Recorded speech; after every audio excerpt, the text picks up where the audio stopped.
Princess Charlotte's hand moved to the window, small palm pressed flat against tinted glass. Then, something deliberate.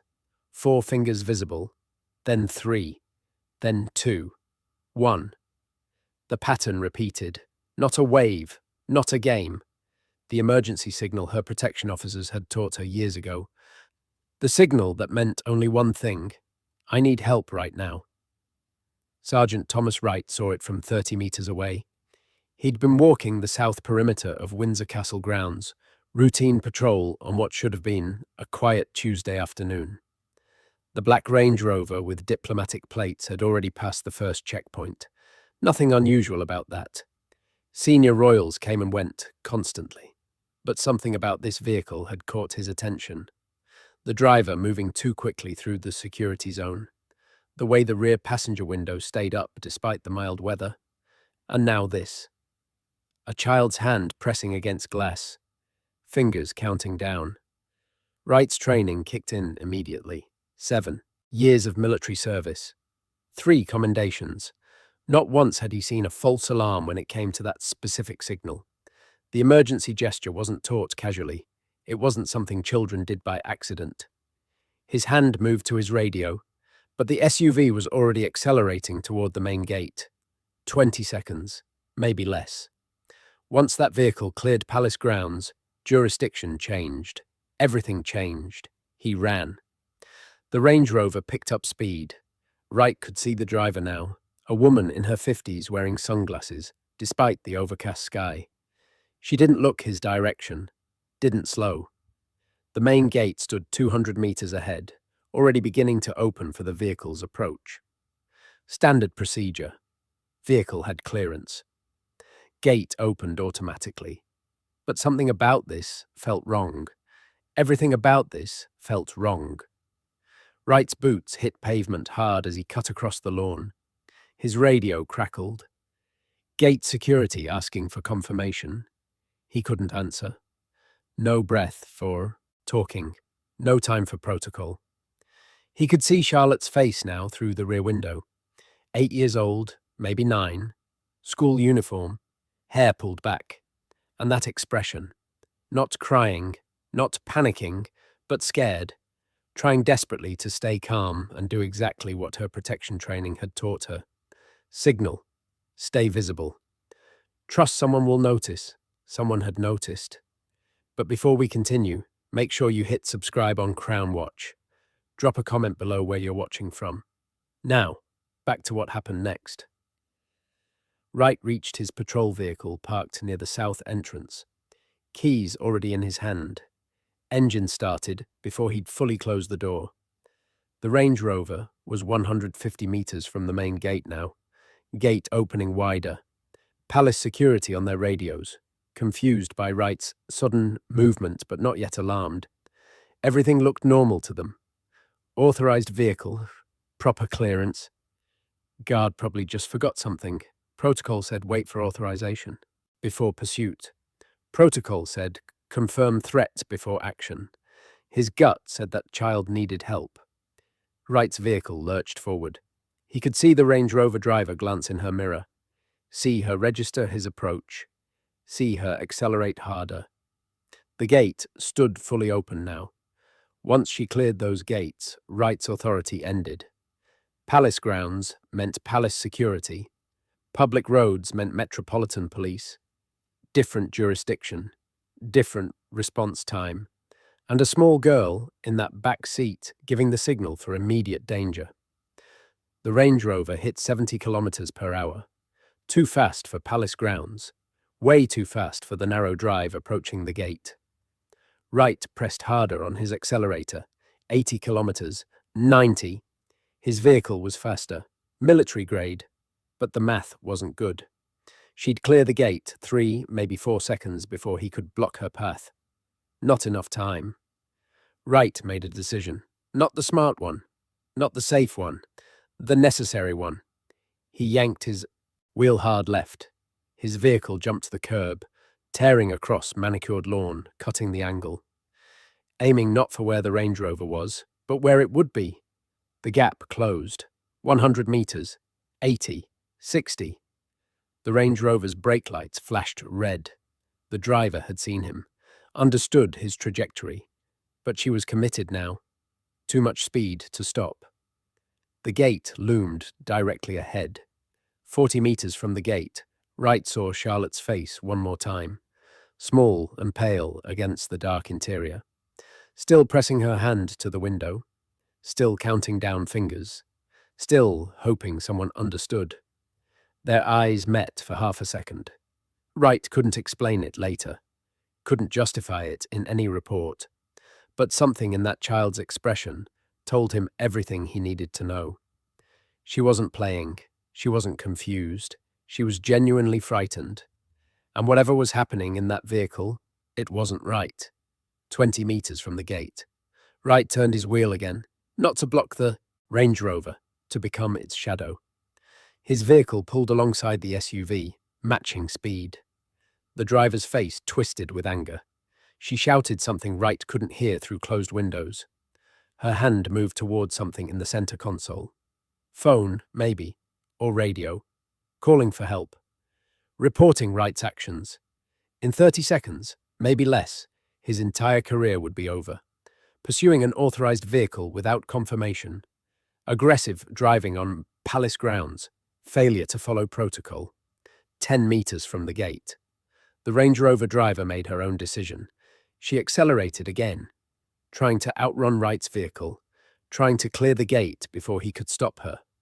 Wright saw the speedometer climb, saw Charlotte's small body pressed back against the seat from the acceleration, saw the gate's thick iron bars on either side of the opening, and he understood with perfect clarity what he had to do. He turned into the Range Rover, not hard, not violent, just enough, his front. Quarter panel caught the SUV's rear wheel well. Physics took over. The Range Rover's trajectory shifted 3 degrees. Just 3. But at that speed, 3 degrees meant everything. The driver overcorrected, yanked her wheel. The SUV's rear end swung wide, too wide. The rear passenger side clipped the gate's iron barrier with a grinding shriek of metal on metal. Both vehicles shuddered to a stop. Wright's patrol car had sustained moderate damage. Crumpled front panel, shattered headlight. Nothing critical. The Range Rover had taken worse. The rear quarter panel completely destroyed. Rear window spiderwebbed but not broken. And most importantly, stopped. Fully stopped. Still on palace grounds. Still under palace security jurisdiction. Wright was out of his vehicle before it finished rocking. His radio erupted with voices. Gate security. Command post. Someone yelling about unauthorized contact. Someone else demanding explanation. Wright ignored all of it, his focus locked on one thing. The rear passenger door of that Range Rover. And the small girl visible through damaged glass. Charlotte's hand had stopped signaling. She was looking at him now. Really looking. Eyes wide, lips moving, saying something. Thank you, maybe, or help. Wright couldn't tell. The driver's door of the Range Rover swung open. The woman emerged, already shouting. What the hell do you think you're doing? Do you have any idea what you've just done? I'm calling your superior right now. Right now. This is completely unacceptable. Wright barely glanced at her. He moved toward the rear door, tried the handle, locked. Of course it was locked. The woman stepped into his path. Closer now, Wright recognized her. Lady Sarah Pemberton, senior member of the Queen's household staff. Someone with clearance, someone with authority, someone whose word would carry weight against a sergeant with 7 years' service and a suddenly very questionable decision-making record. Step away from this vehicle. From immediately, Lady Sarah said. Her voice had gone cold, controlled.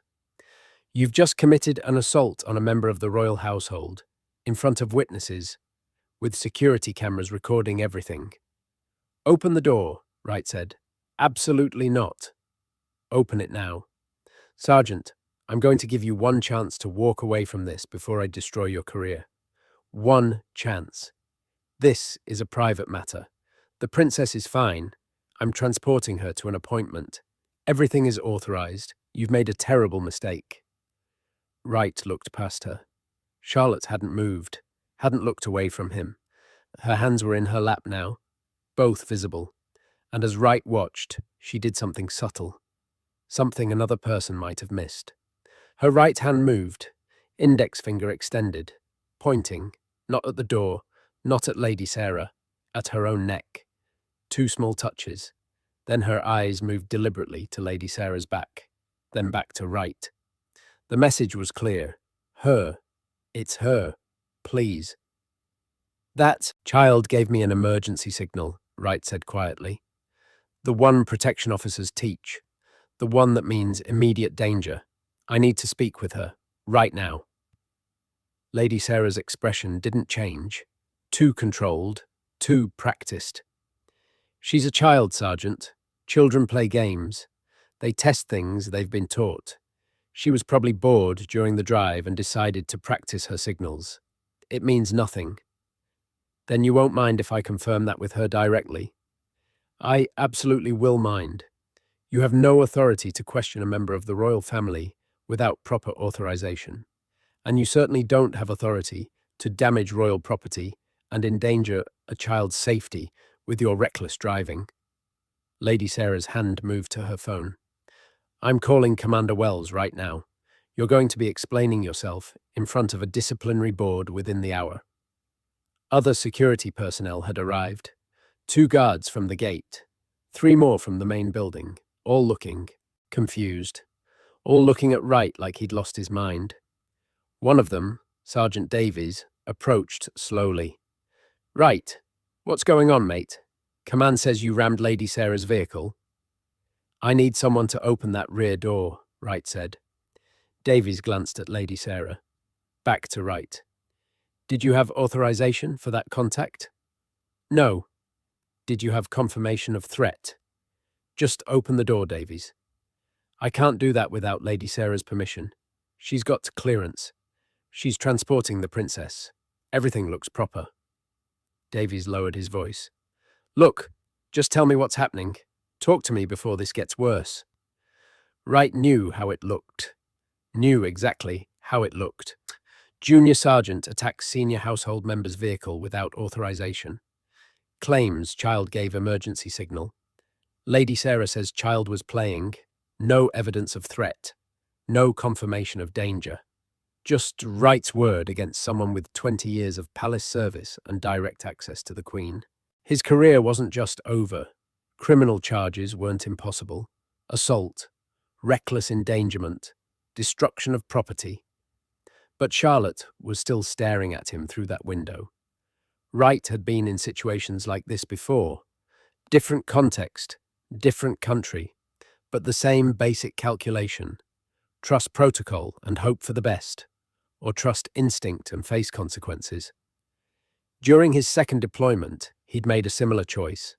Checkpoint duty, vehicle approaching, everything appeared normal. Proper documents, right credentials. But something felt wrong. Driver's hands too tight on the wheel, passenger's eyes too focused forward. Wright had stopped that vehicle despite authorization. Found weapons hidden in the trunk, prevented an attack, received a commendation. He'd also nearly been court-martialed before the truth came out.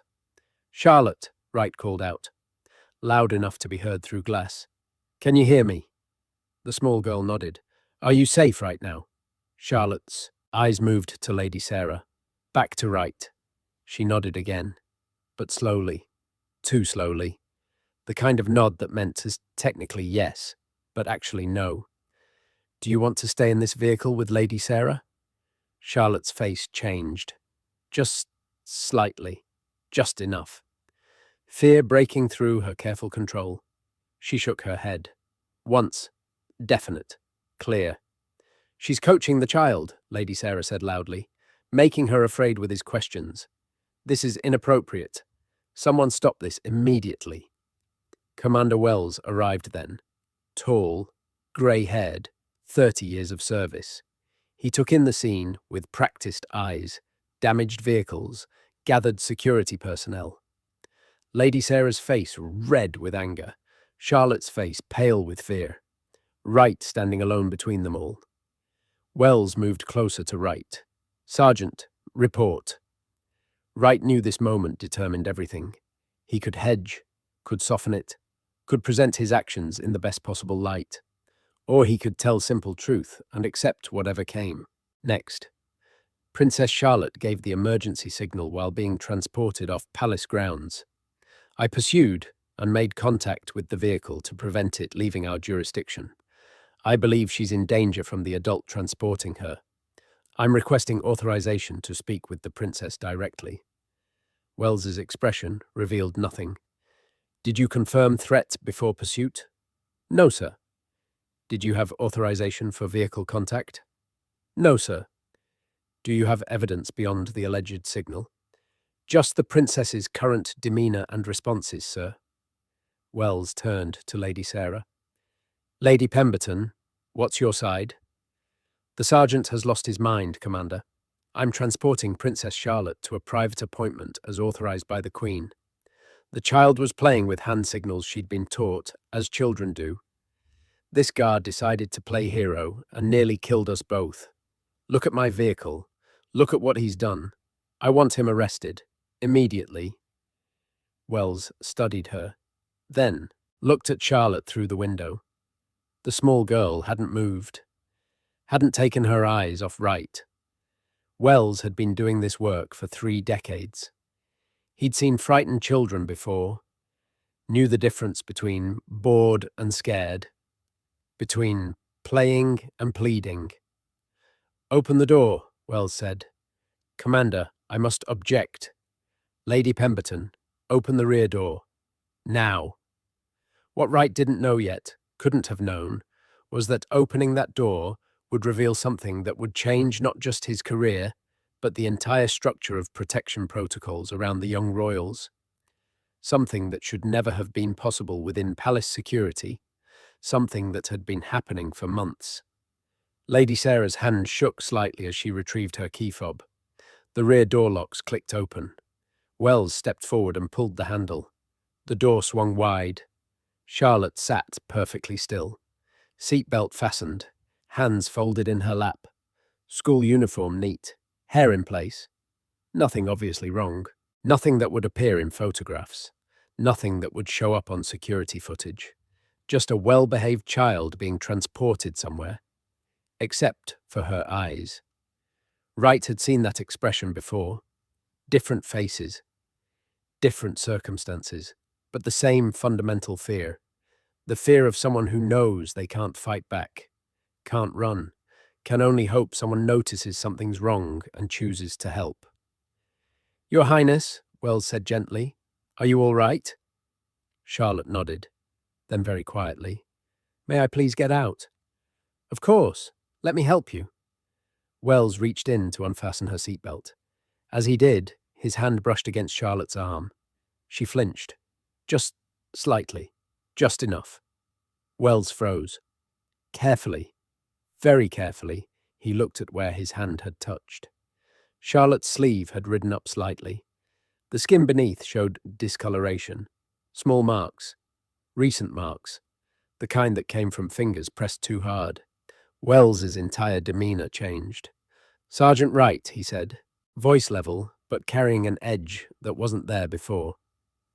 I need you to stay with Princess Charlotte. Don't let her out of your sight.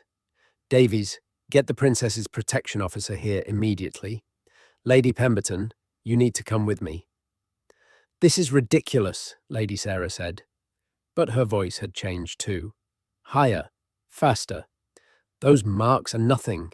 She fell during games at school. Children are clumsy. I'm transporting her to see her mother. This is completely unnecessary. If she's going to see her mother, then her mother can confirm that, Wells said. Let's make a quick call right now and clear this up. Lady Sarah's face went rigid. The princess was having a private moment. I was giving her space. That's why she was in the back seat. There's nothing suspicious about any of this. Then the phone call won't be a problem. I don't have to justify myself to you. Actually, you do. You're transporting a member of the royal family showing signs of distress and physical marks that weren't in this morning's health log. So we're going to make some calls, and we're going to ask some questions, and you're going to answer all of them before you leave these grounds. Charlotte climbed out of the vehicle, unsteady on her feet. Wright moved closer without thinking, ready to catch her if she stumbled. She didn't stumble, but she did move closer to him. Not touching, just closer, choosing to stand near the guard who'd stopped the vehicle, away from Lady Sarah. That choice, more than anything else, told Wright everything he needed to know about what had been happening. Princess Kate arrived 14 minutes later. No warning, no announcement. Just suddenly there, moving fast across the grounds with her own protection detail scrambling to keep pace. Someone had called her. Someone had used words like incident and Princess Charlotte and distress. Kate had dropped everything. She crossed the distance at a near run. No mask, no composure. Just a mother who'd been told something was wrong with her daughter. Wright saw Kate's face and recognized that expression too. Every parent's nightmare, the call that makes everything else disappear. Charlotte saw her mother, and something broke. The careful control she'd been maintaining, the brave face, the polite silence. She didn't run, didn't cry out, but her shoulders dropped, her hands unclenched. And when Kate reached her, Charlotte simply leaned against her mother and stayed there. Kate's arms went around her daughter immediately, one hand cradling Charlotte's head, the other around her back. She didn't speak at first, just held her. Then, very quietly, "I've got you. You're safe now.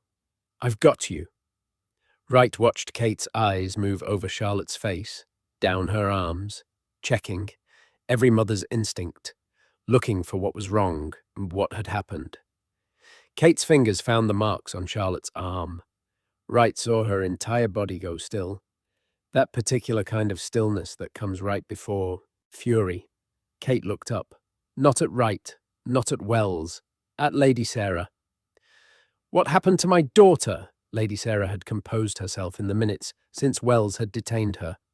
Back straight, expression neutral, voice steady. "Your Highness, there's been a misunderstanding. I was transporting Charlotte to meet you for tea at Clarence House as arranged. This guard stopped us violently and has created an incident out of nothing." "I didn't arrange tea at Clarence House," Kate said, each word precise, controlled. "I've been at Kensington Palace all afternoon. Where were you taking her?" "There must have been confusion with the scheduling. I received a message that you wanted Charlotte brought to you." "From whom?" "The Queen's office." "Which person in the Queen's office?" Lady Sarah hesitated, just a fraction of a second, but enough. "I'd have to check my messages." Kate's expression didn't change, but something in her voice went cold. "Check them now." Lady Sarah reached for her phone, took her time scrolling. "It seems the message thread has been deleted. Technical error, probably. But I assure you, I had proper authorization." "You had authorization to transport my daughter somewhere I didn't request, based on a message you can't produce, leaving marks on her arm that weren't there this morning?" "Those marks are from school. Children play rough. You know how active Charlotte is." Kate looked down at her daughter, gentle now. "Charlotte, sweetheart, did someone hurt you?" Charlotte's voice came out small. "She said if I told anyone, you'd be very disappointed in me. She said it was our private matter." The words hit like physical impacts. Wright saw Kate's face change, saw Wells's jaw tighten, saw Davies take an involuntary step backward. Those specific words, private matter, don't tell anyone. They meant something particular, something serious, something that had been building over time, not happening just today. "What was private, darling?" Kate asked, still gentle, still calm, but Wright could hear the effort it took. "The way she holds my arm when we walk. She says she's guiding me, but it hurts, and the room where she makes me sit when I do something wrong. It's cold and dark, and she locks the door. She says that's how proper princesses learn discipline." Charlotte's words came faster now, like she'd been holding them in for too long. And today, she said we were going somewhere special, somewhere away from the palace for a while. She said I needed correction before I got older and became spoiled. She said you and Papa had agreed. Kate's hand tightened on Charlotte's shoulder. We never agreed to anything like that. Never. Did she tell you where you were going? She wouldn't say, just that it was for my own good, that I'd understand when I was older. Charlotte looked up at her mother. I used the signal, like protection officers taught me. I kept using it, but no one noticed until... She looked at Wright. Until he did. Wright felt something settle in his chest. Validation, maybe. Or just relief that he'd trusted his instincts. Charlotte had been trying to signal for help. Not just today, multiple times, and everyone had missed it, or worse, ignored it. Until one guard on patrol happened to be looking at the right moment. Kate stood, keeping Charlotte close. She turned to Wells. I want security footage from the past 3 months. Every instance of Lady Sarah transporting Charlotte. Every room they were in together. Everything. Already requested, Wells said. Should have it within the hour. I want Charlotte examined by our physician. Documented. Photographed if necessary. Medical team is on the way. And I want to know how this happened. How someone with clearance was able to isolate my daughter. How no one noticed. How this was allowed to continue. Lady Sarah's composure finally cracked. This is an overreaction. I was maintaining discipline. Children need structure, need to understand consequences. The marks are minor. The time in the quiet room was brief. Everything I did was for her own good. You isolated a child, Kate said. Voice level but lethal. You hurt her. You threatened her. You made her afraid to tell her own parents. And today, you were taking her off palace grounds without authorization to somewhere you won't name. What exactly did you think would happen? I thought I was helping raise a future queen to be strong, to be resilient, to not be coddled and spoiled like... Lady Sarah stopped herself. Like what? Kate asked. Lady Sarah said nothing. Like me? Kate finished. Is that what you were going to say? You thought my daughter needed correction because I'm too soft? Too common? Too modern? Still silence.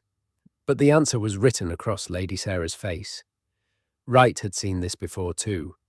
Different form, same fundamental problem. Someone in authority deciding they knew better, deciding rules didn't apply to them, deciding their mission justified their methods. It never ended well. More personnel arrived, medical team, senior officials, someone from the Metropolitan Police. The scene became controlled chaos. Charlotte was taken to a private room for examination, Kate never leaving her side. Lady Sarah was escorted to a separate location for formal questioning.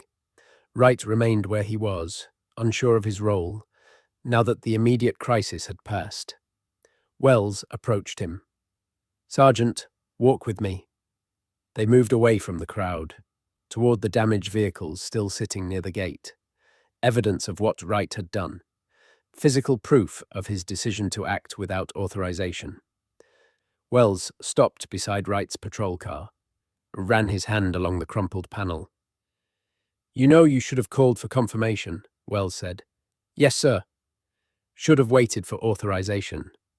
Yes, sir. Should have followed protocol. Yes, sir. Wells looked at him. You also saved that child from something that could have become significantly worse. Medical examination shows bruising consistent with multiple incidents over several weeks. Charlotte's statement indicates escalating behavior, and we found something in Lady Sarah's vehicle. Wright waited. Bags, already packed. Children's clothes, Charlotte's size, toiletries, documents. Lady Sarah wasn't taking her for tea. She was taking her somewhere for an extended stay. We're still working out where. But it wasn't authorized, wasn't disclosed, and absolutely wasn't appropriate. Wright felt his stomach drop. How long? Documents suggest 3 weeks minimum, some kind of private discipline program. Converts children's natural energy into proper royal behavior, according to the brochure. Looks like a nightmare. Isolation, strict routines, punishment for normal childhood behavior, all framed as character building. Did the Queen know? That's being investigated. Lady Sarah claims she had verbal authorization. The Queen's office has no record of it. Either someone's lying or there was a severe communication breakdown. Either way, if you hadn't stopped that vehicle, Wells didn't finish. Didn't need to. They stood in silence for a moment, looking at the damaged cars, at the gate, at the palace beyond. Am I being charged? Wright asked. That's being determined. You did damage royal property. You did make unauthorized vehicle contact. You did pursue without confirmation. Wells paused. You also potentially saved a child from 3 weeks of sanctioned abuse. So the situation is complex. I understand, sir. Do you? Wells turned to face him fully. Because I need to know something, Sergeant. If you had to do it again, same situation, same lack of confirmation, same career risk, would you make the same choice? Wright thought about Charlotte's face pressed against that window, thought about her fingers counting down, thought about her quiet voice saying she'd used the signal multiple times but no one had noticed, thought about what might have happened if he'd followed protocol, waited for authorization, let that vehicle leave palace grounds. Yes, sir, I would. Wells nodded slowly. Good. Because that's exactly the kind of guard we need protecting this family. Not someone who follows orders blindly. Someone who knows when rules matter less than doing what's right. Around the 12-minute mark of this story, we need to pause for just a moment. If you're watching this and thinking about what you would have done in Wright's position, drop a like and let us know in the comments. Would you have stopped that vehicle? Now here's what happened in the hours that followed. The investigation moved quickly. Too quickly for Wright to fully process. He gave his statement 3 times. Once to Wells, once to Metropolitan Police, once to Palace Legal Counsel, each time the same questions. What made you pursue? What confirmation did you have? What gave you authority to make contact? Each time the same answers. Emergency signal, child's demeanor, instinct. Nothing that sounded good in an official report. But the evidence supported Wright's decision. Security footage showed Charlotte giving the emergency signal on 2 previous occasions, both times in Lady Sarah's presence, both times ignored or missed by other guards. Medical examination confirmed multiple instances of bruising, different stages of healing, different locations on Charlotte's arms and legs, patterns consistent with being gripped too tightly, held too firmly, restrained. Charlotte's testimony, given carefully with Kate present and child psychologist observing, painted a picture that made Wright's stomach turn. Months of escalating behavior started with criticism. Charlotte stood wrong, spoke wrong, smiled too much, acted too casual. Every natural childhood behavior reframed as deficiency requiring correction. Then came physical guidance, hand on arm, pressure on shoulder, grip on wrist. Always framed as helping Charlotte learn proper royal bearing. Always just painful enough to motivate, never quite enough to leave lasting marks. Until recently. The locked room had been used 6 times in the past month. 20 minutes the first time, 45 the last. Always after Charlotte displayed normal 8-year-old behavior, laughing too loud, running in hallways, hugging a guard she'd known for years. Each instance, Lady Sarah had told Charlotte, this was standard procedure, that all young royals underwent similar training, that her parents had authorized it, that speaking about it would disappoint them. Charlotte had believed her. Why wouldn't she? Lady Sarah had Queen's household authority, had been part of palace life for decades, had access, clearance, and credibility, and Charlotte was 8, smart and brave, but still 8, still learning to trust her instincts over adult authority. still believing that grown-ups generally told truth. Wright learned all this in pieces over the following hours, scattered details from different sources, but one detail hit him hardest. Charlotte had tried telling her protection officer 2 weeks ago, mentioned that Lady Sarah sometimes hurt her arm. The officer had checked, seen nothing visible, and told Charlotte that sometimes adults have to be firm when guiding children. That it wasn't bad touching, just strict teaching, that she should trust the adults in her life. Charlotte had stopped trying to tell people after that, until today. When Lady Sarah mentioned going somewhere special, somewhere away from Palace, somewhere for Charlotte's own good. Something about those words had triggered Charlotte's deepest instincts, the ones that said this was different. This was serious. This was real danger. So she'd used the signal, over and over, hoping someone would notice, someone would care, someone would stop the vehicle. Wright had noticed, Wright had cared, Wright had stopped the vehicle, and now Wright sat in an administrative office, waiting to learn if he still had a career. The door opened. Not Wells this time, Princess Kate. Wright stood immediately. Your Highness, Sit, please. Kate closed the door behind her, took the chair across from him. She looked exhausted, eyes red, face pale, but composed. I needed to speak with you before anyone else does. Ma'am, my daughter told me what happened today, every detail, how she signaled, how you saw her, how you chased the vehicle and stopped it before it left Palace grounds. Kate's voice stayed steady.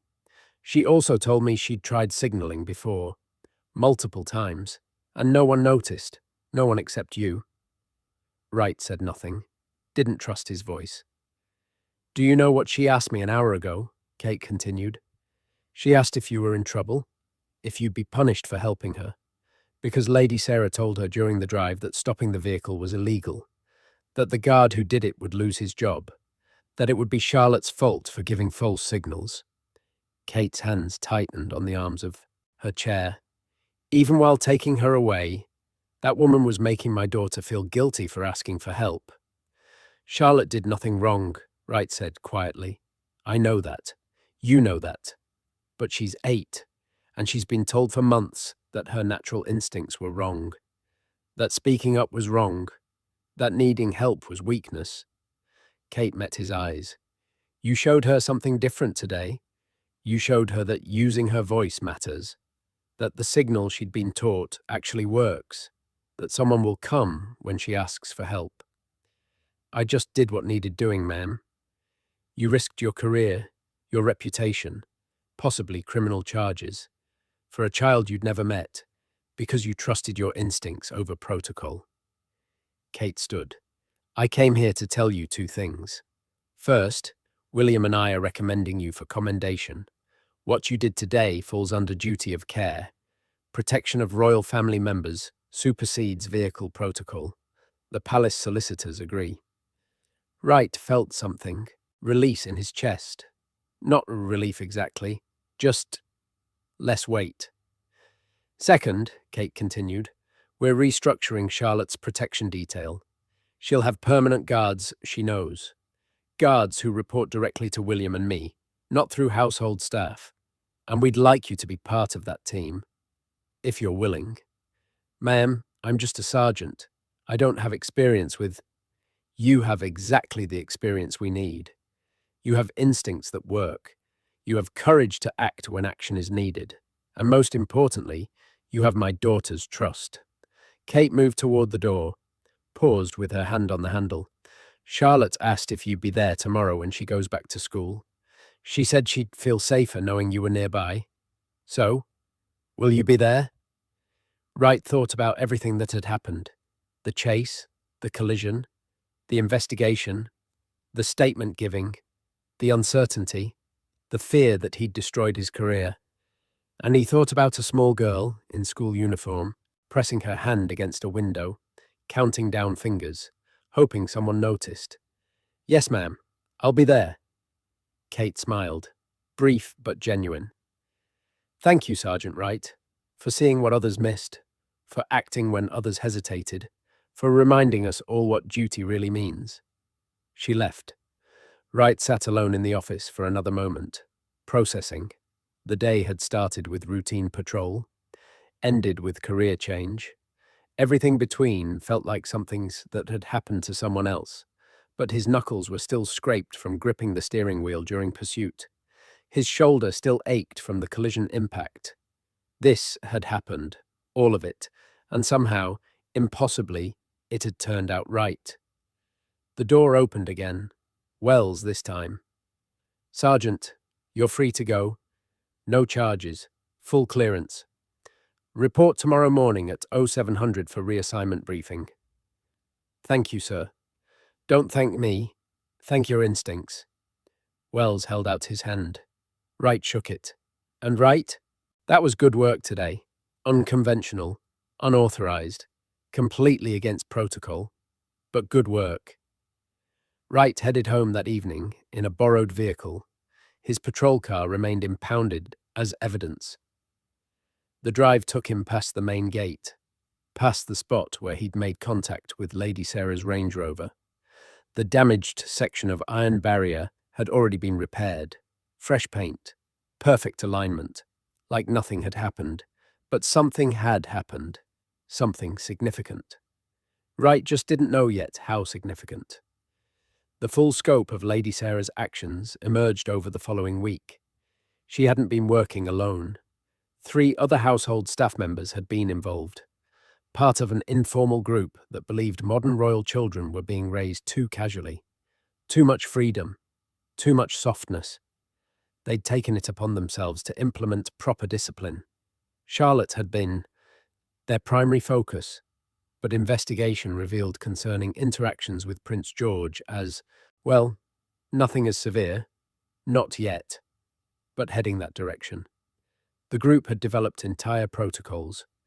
Which behaviors required correction, how long isolation should last, how much physical control was appropriate, all documented, all rationalized, all completely unauthorized and absolutely inappropriate. They'd convinced themselves they were helping, preserving royal standards, preventing future scandals, teaching proper bearing. They'd been systematically hurting children. The group's justifications were disturbingly similar. Modern parenting too permissive. William and Kate too casual. Children needed strict boundaries, needed to understand their role, needed correction before habits became permanent. Every abusive parent's reasoning repackaged in royal protocol language. All 4 were removed from palace service. 2 faced criminal charges. The investigation expanded to include historical review of their interactions with other royal children over the years. What they found wasn't pretty. Minor incidents, overlooked behavior, small cruelties framed as character building. Nothing prosecutable in most cases. But patterns, definite patterns. The palace released a carefully worded statement. Staff changes, updated child protection protocols, commitment to appropriate care, no specifics, no names. Nothing that would provide details for media speculation. But people noticed. Palace observers, royal correspondents. They noticed household members disappearing, noticed new protocols, noticed Princess Kate and Prince William suddenly much more present in their children's daily security briefings, and some noticed Sergeant Thomas Wright quietly transferred to close protection duty, unusual for someone of his rank, unusual for someone without specialized training, unusual enough to generate questions that received no official answers. Wright's new assignment came with clear parameters. He wasn't Charlotte's only guard, wasn't her primary protector, but he was present. Morning school drop-off, afternoon pickup, public events, any situation where Charlotte might be separated from her parents. His role wasn't officially defined as watching for Charlotte's signals, but everyone understood that's exactly what it was. Charlotte herself seemed to understand. She didn't seek Wright out, didn't draw attention to his presence. But when she entered a room, her eyes would find him. Just checking, just making sure, and Wright would nod once. Brief acknowledgement. I'm here. I'm watching. You're safe. 3 weeks after the incident, Charlotte had her first moment of genuine fear. Royal event. Multiple adults. Crowded room. One of the coordinators, an older woman Charlotte hadn't met before, reached for her arm to guide her toward a photo opportunity. Innocent gesture. Appropriate situation. But Charlotte flinched, pulled away, looked immediately for Wright. He was already moving, calm, non-threatening, just positioning himself between Charlotte and the coordinator. "I'll help guide Her Highness," he said quietly. "Standard protocol for crowded events." The coordinator looked confused but stepped back. Charlotte moved closer to Wright. Not touching, just closer.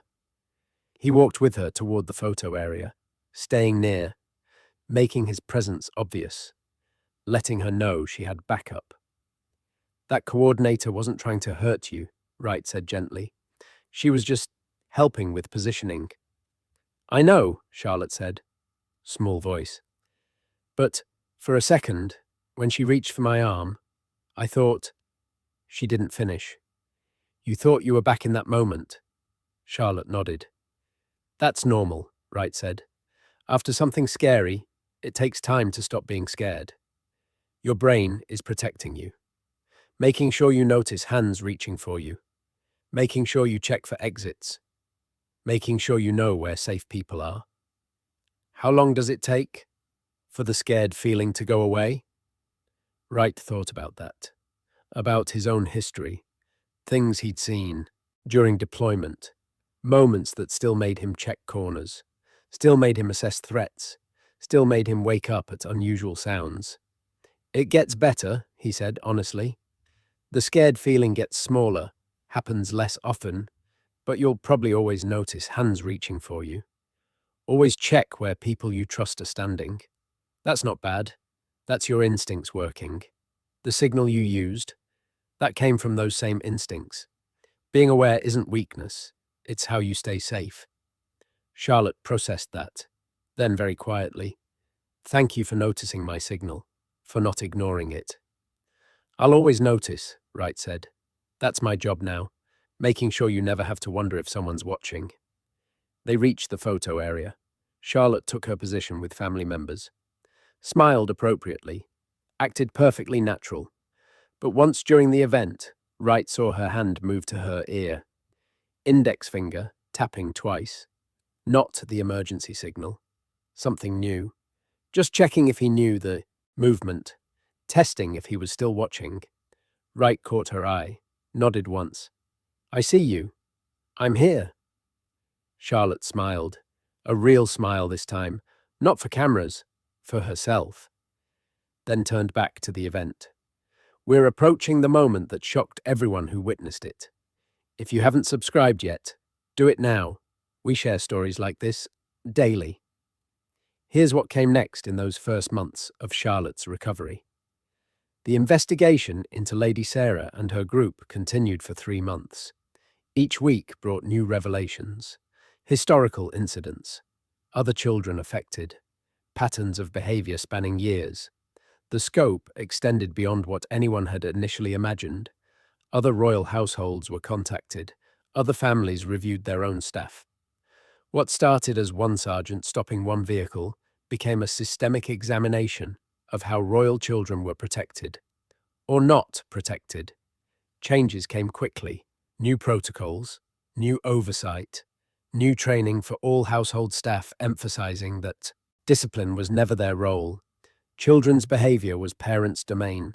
Staff provided care, transportation, education support, not correction, not punishment, not judgment. The line was drawn clearly and consequences for crossing it made explicit. Wright found himself called to multiple meetings. His actions that day had become case study. What he'd noticed, why he'd acted, how he'd prioritized child safety over protocol. Other guards were trained on similar scenarios. What emergency signals looked like. When to trust instincts. How to escalate concerns without waiting for perfect confirmation. The training included one detail that stayed with Wright. In the 5 years before he stopped Lady Sarah's vehicle, palace guards had reported 17 instances of children displaying distress signals or unusual behavior. Every single report had been filed properly, documented correctly, and then nothing. Lost in bureaucracy. Dismissed as misunderstanding, explained away by household staff. The system had protocols for reporting concerns, but no protocols for ensuring those concerns reached the right people. Charlotte's situation had been reported 3 times by different guards. Each time, the concern was routed to household staff for assessment. Each time, household staff reviewed and determined no action needed. The same staff who were part of the group implementing unauthorized discipline. The wolves investigating complaints about wolves. The system wasn't broken.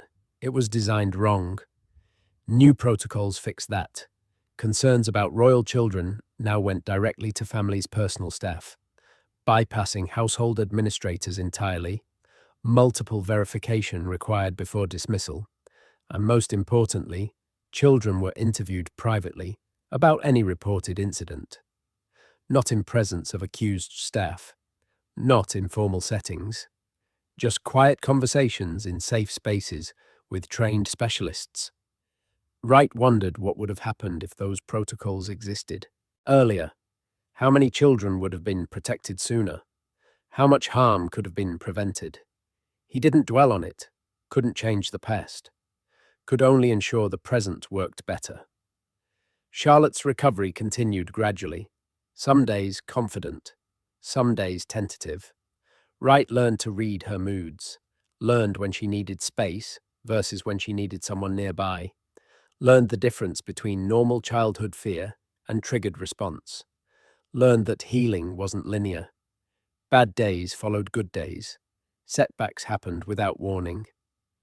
One afternoon, 4 months after the incident, Charlotte approached Wright during school pickup. Usually she just waved and headed to her vehicle. Today she walked directly to him. "Sergeant Wright, can I ask you something?" "Of course, Your Highness." "Do you ever think about that day, when you stopped the car?" Wright considered his answer carefully. "Sometimes." "Do you think about what would have happened if you hadn't stopped it?" That was harder to answer. "I try not to." "I think about it," Charlotte said.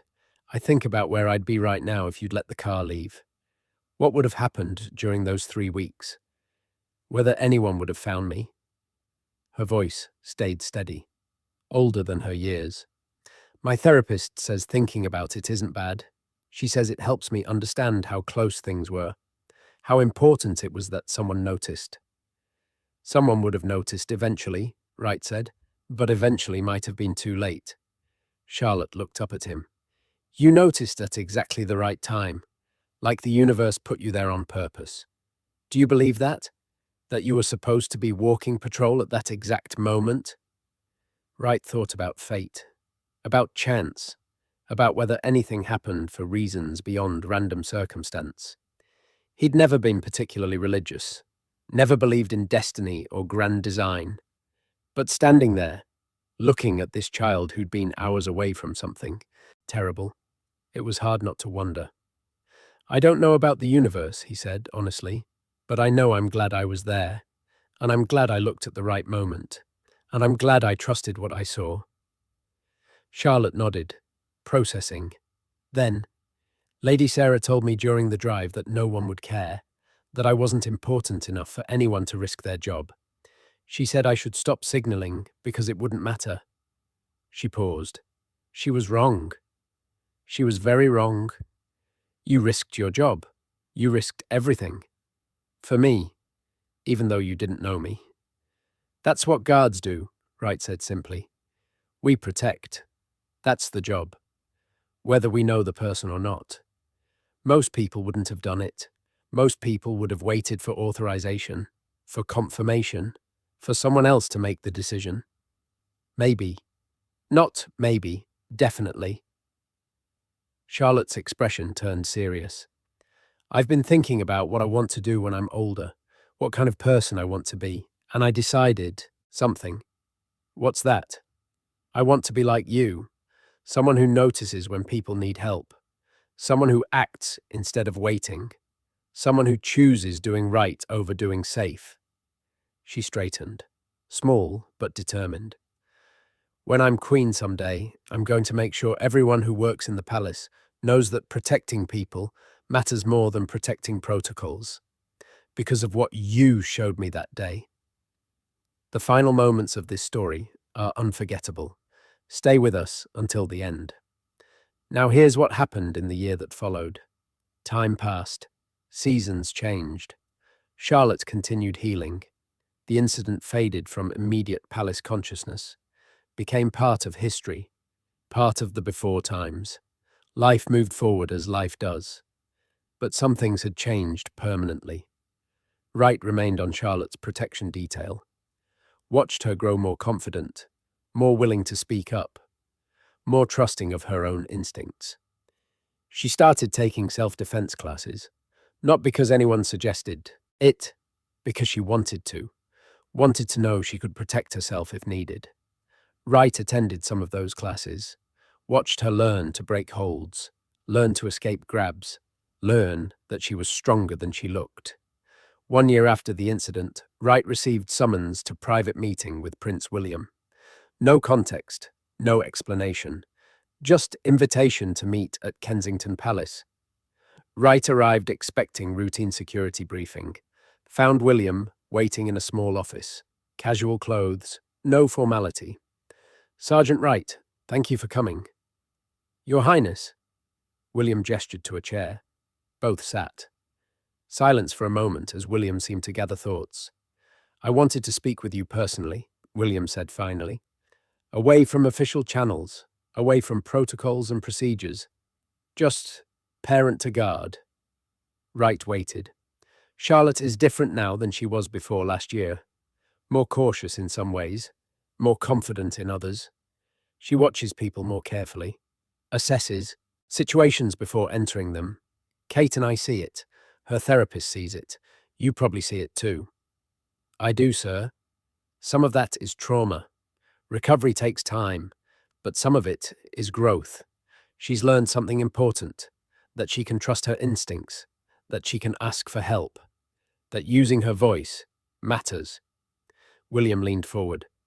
She learned that because of you, because you showed her that the signal she'd been taught actually worked, that someone would come, that she mattered enough for someone to risk consequences. I was just doing my job, sir.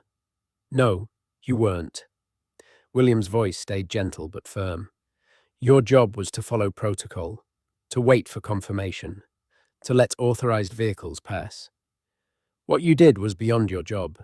You made a choice that could have ended your career, could have resulted in criminal charges, could have destroyed your life. You made that choice for a child you'd never met, because you trusted your instincts over your training. William stood, walked to the window, looked out at the grounds. I've been thinking about what kind of people I want protecting my children. What qualities matter most? Training is important. Experience is valuable. But the most crucial quality is judgment. The ability to know when rules should be followed and when they should be broken. When to wait and when to act. When to trust protocol and when to trust instinct. He turned back to Wright. You have that judgment. You proved it. And I want to make sure you stay with my family. Not just Charlotte, all of them. I'm recommending you for promotion to captain, full authority, direct report to me, no intermediaries, no household staff between you and my children. Wright felt the weight of those words, the responsibility, the trust. Sir, I'm honored, but I'm not sure I'm qualified. You're absolutely qualified. You're qualified because you did the hardest thing a guard can do. You acted alone when everyone else would have hesitated. You trusted yourself when training said, wait. You chose a child's safety over your own security. William returned to his seat. That's exactly who I want protecting my family. Someone who understands that protocols exist to serve people, not the other way around. The promotion came through 1 month later. Captain Thomas Wright, Charlotte's team leader, direct authority over her protection detail, ability to make real-time decisions without consultation, trust that his judgment would prioritize safety over convenience. With the promotion came new challenges, bigger events, more complex security, higher stakes, but also something else. Charlotte's confidence in her own voice, her willingness to speak up when something felt wrong, her understanding that using signals wasn't weakness, but strength. 2 years after the incident, Charlotte demonstrated that learning, school trip, museum visit, crowded venue. One of the tour coordinators kept trying to separate Charlotte from her protection detail, kept insisting she didn't need guards following her through the museum, kept pressing for Charlotte to join just the students. Nothing obviously wrong, nothing that screamed danger, just persistent. Too persistent. Charlotte noticed, used the signal. Brief, subtle, index finger to ear. 2 taps. Wright saw immediately, moved closer. The coordinator's behavior changed when Wright appeared, became defensive, insisted she was just trying to give Charlotte normal experience. Claimed the guards were overreacting. Investigation later revealed the coordinator had been approached by tabloid photographer, offered money for access, for opportunity to get unguarded photos. Nothing violent, nothing abusive, just exploitation, using a child for profit. The coordinator had rationalized it as harmless. Charlotte would never know. Photos would be worth thousands. Everyone would benefit. Charlotte had recognized the wrongness before anyone else, had trusted her instincts, had used her voice, and, because of what Wright had taught her 2 years earlier, she knew someone would respond. The incident was handled quietly. Coordinator removed, photographer blacklisted, museum apologized. Charlotte continued her education with better understanding of how people might try to use her, and how she had tools to protect herself. Months became years. Charlotte grew, matured. The trauma of Lady Sarah's actions faded to manageable memory. The fear became caution. The helplessness became agency. She would always remember, would always be slightly more guarded than before, but she would also always know that her voice mattered, that the signal worked, that someone was watching. Wright remained constant presence. Promoted again, commander of all children's protection. Expanding Charlotte's lessons to George and Louis. Teaching them the same signals, the same awareness, the same trust that using their voice would bring help. Building system where royal children understood they had power, had choice, had people who would act when they asked. 5 years after stopping Lady Sarah's vehicle, Wright attended ceremony at Windsor Castle. Private event, no media, just family and close protection staff. William presented commendations, recognized guards who'd shown exceptional judgment, honored those who'd prioritized duty over protocol. Wright's name was called first. The citation was simple: for extraordinary courage in protection of royal family member, for decisive action under uncertain circumstances, for demonstrating the highest standards of duty. But the words William spoke privately meant more. You changed how we think about protecting our children. You showed us that the best security isn't cameras and protocols. It's people who care enough to act. Thank you for seeing what others missed. Thank you for trusting yourself. Thank you for teaching Charlotte that her voice matters. Charlotte was there too. 14 now, taller, confident. Still watched people carefully. Still assessed situations. Still kept track of where trusted people stood. But no longer from fear. From awareness, from understanding her own power. After the ceremony, she approached Wright. Formal handshake first. Then she leaned in, spoke quietly so only he could hear. I tell people about you sometimes. When they ask why I'm so careful about who I trust, I tell them about the guard who stopped the car, who noticed when everyone else missed, who taught me that using my voice isn't weakness. She straightened. I tell them that's the kind of person I want to be. Someone who notices, someone who acts, someone who protects people who need protecting. She smiled, then returned to her family.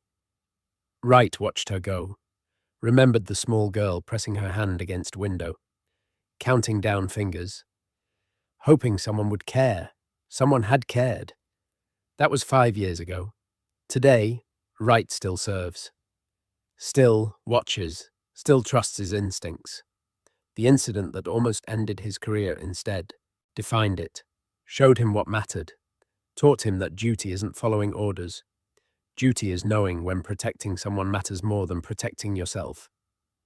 Charlotte still gives the signal sometimes, not from fear, just checking, making sure Wright's paying attention, making sure the connection still works. And every time, Wright responds, brief nod, I see you, I'm watching, you're safe. That's the story of one guard who saw something wrong and chose to act. One decision that changed everything. One moment when instinct mattered more than protocol. One child who learned her voice had power. The palace never released full details, never explained why 4 household staff suddenly disappeared, never disclosed what really happened that afternoon.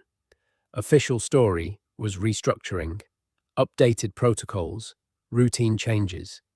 But those who were there remember the chase, remember the collision, remember the moment Wright chose a child's safety over his career. Remember that sometimes the most important thing a person can do is notice when someone needs help and choose to act before it's too late. If this story showed you something about Royal Guards you didn't know, make sure you're subscribed to Crown Watch. We share these untold stories from inside the palace every single day. Drop a comment. Would you have stopped that vehicle without authorization? Would you have trusted a child's signal over everyone else's assurances that everything was fine? We'll see you in the next one.